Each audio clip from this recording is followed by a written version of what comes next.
नमस्कार, मैं प्रेरणा। आप देख रहे हैं फोर्थ पिलर लाइव और इस वक्त हम आ चुके हैं बीएसएससी ऑफिस, जहां आप देख सकते हैं कि बीएसएससी के चयनित अभ्यर्थियों ने यहां पर लगातार हंगामा बोला है। जी हां, आपको बता दें कि 2014 में इनकी जो है सिलेक्शन हुई थी, जिसके बाद से 7.5 साल बाद तक भी इनकी नियुक्ति अभी तक नहीं दी गई है और काउंसलिंग होनी है, जिसको लेकर उसमें कुछ अन्य पेपर को इंक्लूड किया गया है, जिसको लेकर इन्हें काफ़ी परेशानियों का सामना करना पड़ रहा है। जिसको लेकर आप देख सकते हैं कि अभ्यर्थी जो है लगातार धरना प्रदर्शन कर रहे हैं।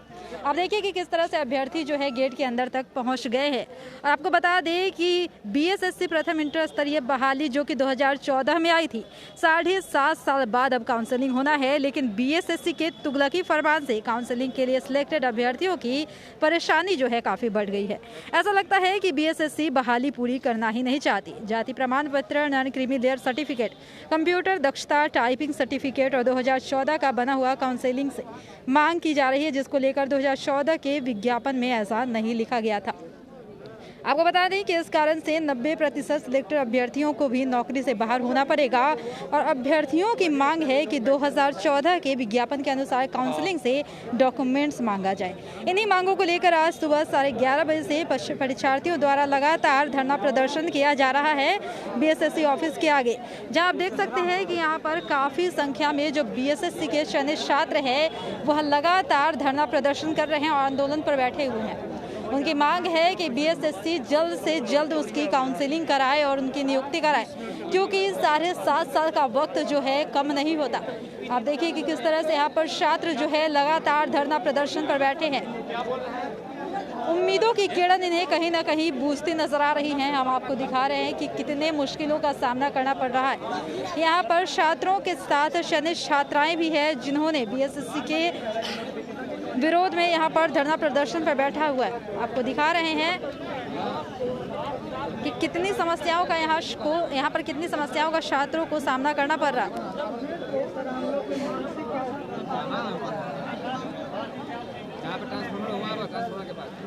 अच्छा, आप देखिए कि हमारे साथ यहाँ पर और भी छात्राएं मौजूद है, जिनसे हम बात करेंगे कि आखिर उनकी क्या कुछ मांगे हैं। आप बताएं कि आपकी क्या कुछ मांगे हैं। मेरी मांग ये है ना कि आयोग जो नोटिस जारी किया कि 2014 से पहले का एनसीएल चाहिए, जो कि हम लोग के पास नहीं है और ऐसा विज्ञापन में भी नहीं था, उस टाइम भी नहीं था। विज्ञापन में दर्शाया हुआ कि आप अभी सब पूरा डॉक्यूमेंट्स बना के रख लीजिए, जब पूरा बहाली होगा या काउंसलिंग होगा तो उस समय आपको लगेगा। ऐसा कुछ नहीं था। इसलिए हम लोग चाह रहे हैं कि आयोग ऐसा करेगी। पता नहीं ये क्या चाहती है आयोग, लेकिन ऐसा करेगी। अगर नया नोटिस जारी करती है एनसीएल को लेकर के तो शायद रुकेगी ही, टाइम लगेगा। अच्छा, ये बताइए कि 7 साल का समय कोई छोटा समय नहीं होता और उतने दिनों से आप संघर्षशील है कहीं ना कहीं, तो आपको क्या लगता है कि आयोग आपकी मांग सुनेगी? जी, हम लोग अब अपना सही मांग लेके आए हैं तो आयोग को तो सुनना ही पड़ेगा। गलत मांग तो है नहीं, ठीक है। तो हम लोग अपना सही मांग को अपना मनवा के रहेंगे, क्योंकि नहीं तो हम लोग का लाइफ बर्बाद हो जाएगा, क्योंकि बहुत हम लोग के पास नहीं है पुराना वाला एनसीएल, तो कैसे होगा फिर हम लोग नहीं। कि कहीं ना कहीं पटना में हर जगह प्रदर्शन हो रहा है, छात्रों का भविष्य खतरे में है। जहां बिहार पढ़ाई को लेकर काफ़ी अग्रसर नजर आता था या गवर्नमेंट की पहल थी कि पढ़ेगा बिहार तभी बढ़ेगा बिहार, लेकिन यहाँ पर तो उनके ये दावे जो है यहाँ पे फेल होते नजर आ रहे हैं। कहीं ना कहीं ये खोखले दावे साबित हो रहे हैं। क्या कहें? क्या कहें, ये तो सरकार की ऐसी नीति है, जो बनाते तो हैं लेकिन उसको लागू नहीं कर पाते और हम लोग का ऐसा हाल हो जाता है। तो हम लोग को अभी फिलहाल हम कहेंगे आयोग से कि वो एनसीएल के लिए जो नियम है वो बदले और सभी के लिए जो अभी के लेटेस्ट भी लागू करे, ताकि सब कोई सिलेक्ट हो, क्योंकि 7.5 साल से संघर्ष हो रहा है और नया अभी इस तरह का कर देगा तो हम लोग का क्या हाल हो जाएगा। अच्छा, 7 साल का समय हो गया, परिवार से कोई दबाव नहीं मिला? बहुत ज़्यादा दबाव है। हम लोग के लिए लास्ट उम्मीद बन चुकी है। परिवार इतना कह रहा है हर वक्त शादी कर लो, जहाँ मन तहाँ। हम लोग को उतना वेल फैमिली से नहीं आते हैं कि सब कुछ अपने मन मुताबिक हो। हम लोग अपने लाइफ पैर पे खड़ा होकर कुछ अच्छा करना चाहते हैं, लेकिन ये आयोग इस तरह का जिंदगी बना दी है कि परिवार के सामने कुछ बोल नहीं पाते हैं। वो रोज बोलते हैं, उनसे चुपचाप सहते हैं और इधर हम लोग लड़ रहे हैं कि कुछ हो जाए, इधर अच्छे से जॉब हो जाए, फिर हम लोग अपना आगे का जिंदगी सुधार सकते हैं। अच्छा कर सकते हैं। बिल्कुल सही बात है कि लड़कियों के जीवन में एक तो ऐसे ही कम समय होता है कुछ कर लेने के लिए, लेकिन बावजूद इसके 7 साल के समय बहुत ही ज़्यादा होते हैं और इतने समय से इसे आयोग ने अटकाया हुआ है। अभी तक इनकी काउंसलिंग की प्रक्रिया भी पूरी नहीं हुई है। तो आइए जुड़ते हैं और भी छात्रों से और उनसे बातचीत करते हैं कि क्या कुछ होना जाना है और क्या आयोग इनकी बात को या उनकी मांग को पूरा कर पाएगी। ये बताइए कि आयोग लगता है कि आपके बात को सुन पाएगी? हाँ, सरकार सुनेगी, बोर्ड वाले सुनेंगे शाम तक। जब तक नहीं सुनेगी तब तक हम लोग नहीं जाएंगे। और अगर तसल्ली का लड्डू मिल गया तो क्या करेंगे? नहीं, नोटिस जारी करवा के जाएंगे। तसल्ली आश्वासन नहीं चाहिए, क्योंकि परसों से काउंसलिंग शुरू हो रही है। हम लोग कल जब तक यहाँ नोटिस जारी नहीं होती तब तक नहीं जाएंगे। आप लोग गेट के काफी अंदर तक आ गए हैं, लेकिन आप देख सकते हैं कि बाहर जो है वहाँ पर रायोट यानी कि दंगा नियंत्रण वाहन भी मंगवाया गया है, जो आपको डराने की साजिशें भी हो सकती है क्या? हर बार जब हम लोग आंदोलन किए हैं तब आयोग डर कर हम लोग का हो चुका है, और थोड़ा सा के लिए नहीं। यार कोई लड़का नहीं जाएगा यहाँ। सारा सब जो आया हुआ है रिजल्ट, जिसका 14,000 लिस्ट में नाम है, हम लोग मेन एनसीएल का मुद्दा है, जो एनसीएल 2014 के पहले की मांग रही है, वो पॉसिबल ही नहीं है कि कहीं से कोई बनवा भी ले। इस समय का पॉसिबल नहीं है बनवाना।